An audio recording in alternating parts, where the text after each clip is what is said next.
যুদ্ধ বাধলে যুক্তরাষ্ট্রের সেনাদের ওপর হামলা ও সামরিক সরঞ্জাম গুঁড়িয়ে দেওয়ার হুমকি দিয়েছেন ইরানের সশস্ত্র বাহিনীর জ্যেষ্ঠ মুখপাত্র ব্রিগেডিয়ার জেনারেল আবদুল ফজল শেকারচি।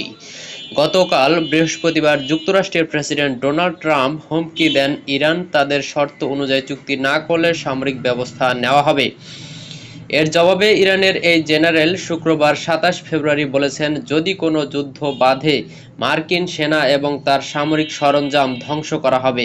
এ অঞ্চলে যুক্তরাষ্ট্রের যেসব অবকাঠামো আছে সেগুলো ইরানি সেনাদের ফায়ারিং রেঞ্জের মধ্যে থাকবে।